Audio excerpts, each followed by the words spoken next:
A dica de hoje é um livro de ficção científica que todo mundo, tanto quem já é fã de longas datas do gênero, como quem não é fã, mas quer se arriscar, pode ler. Eu estou falando, ou melhor, eu vou falar sobre o Eu Sou a Lenda.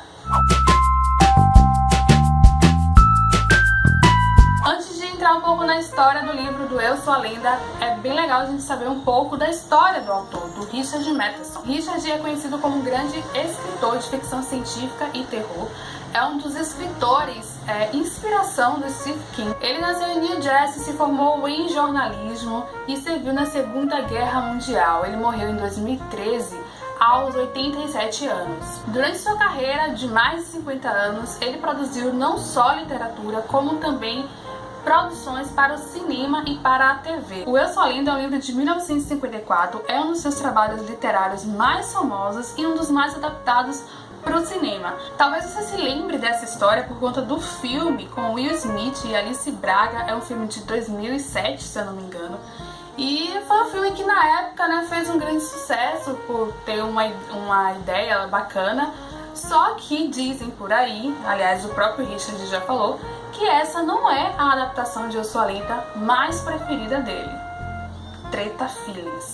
Bem, se você viu o filme e não gostou, esqueça totalmente o filme e dê uma chance ao livro, porque eu acho que você pode gostar.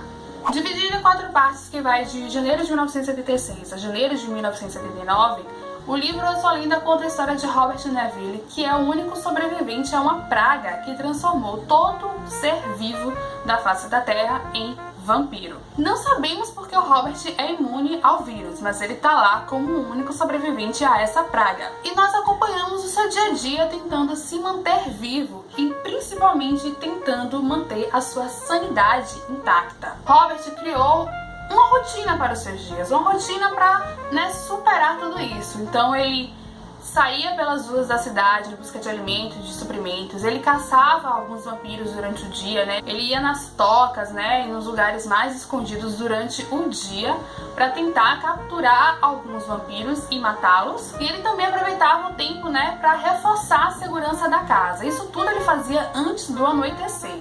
Porque depois que anoitecia, que a gente sabe, de acordo com as lendas, que é quando os vampiros saem, à caça e à procura de alimento, o Robert ele ficava preso à casa, porque a sua casa era rodeada por vampiros que tentavam de toda maneira atraí-lo para fora de casa. Então as mulheres, vampiras, tentavam seduzi-lo, os homens ficavam gritando o seu nome, principalmente um que era um seu amigo do tempo, de ser vivo, digamos assim, que é o Ben.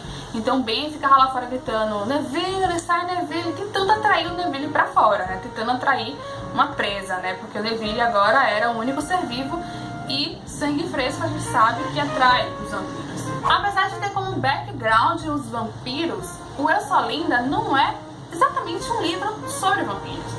É um livro sobre solidão humana e sobre a nossa necessidade de convivência social. Robert Neville acredita que vive sozinho no mundo, mas ele busca qualquer traço, o menor traço de humanidade nesses seres que estão à volta dele e nas ruas da cidade onde ele vive, ao mesmo tempo que ele começa a pesquisar sobre as causas do vampirismo e uma possível cura. Essa edição da editora Aleph traz alguns extras e também uma crítica de um professor da Universidade da Dinamarca sobre a história de Eu Sou a Lenda.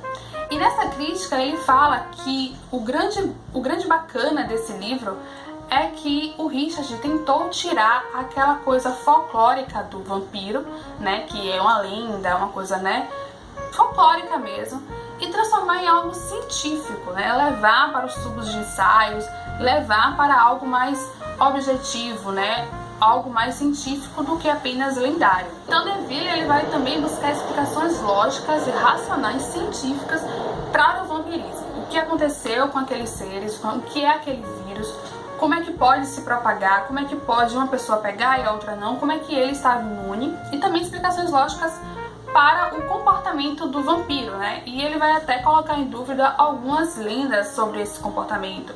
Por exemplo, qual é realmente o efeito que o aro tem, no vampiro?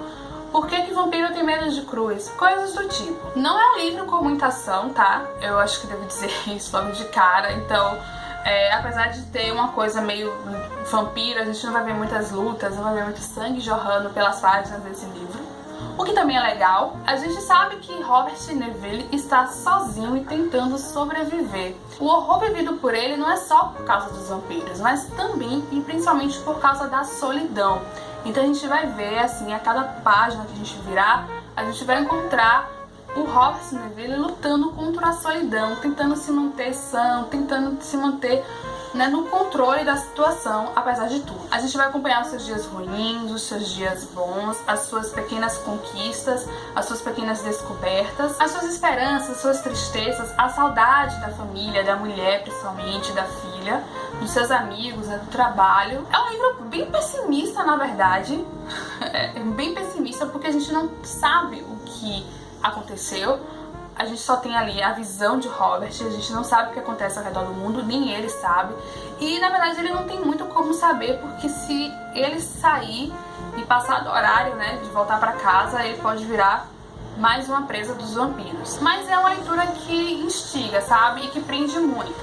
A gente vai ficar naquela agonia de descobrir se existe mais humanos, a gente vai ficar naquela agonia de saber se ele vai conseguir sobreviver a tudo aquilo.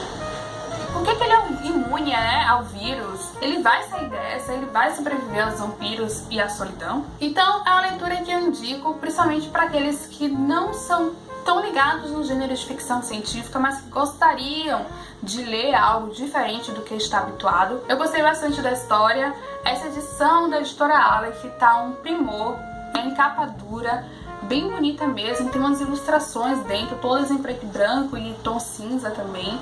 Então a gente fica bastante encantado, não só pela história, mas pela edição também. Tem o prefácio do Stephen King e tem também os extras. Crítica do Mathias Classen, professor da Universidade da Dinamarca, que é Apocalipse Vampiro, uma crítica do cultural de Eu Sou a Lenda. E tem também uma entrevista com o autor, uma conversa com Richard Matheson, autor de Eu Sou a Lenda, que foi entrevista concedida na época que estavam divulgando o filme com o Will Smith. Então é isso, espero que você tenha gostado dessa dica de leitura. Caso você já tenha lido, me diga o que achou aqui nos comentários. E eu vou ficando por aqui, você me encontra também no Instagram, no blog, no Twitter e no Facebook e no Snapchat. Um beijo e até o próximo vídeo.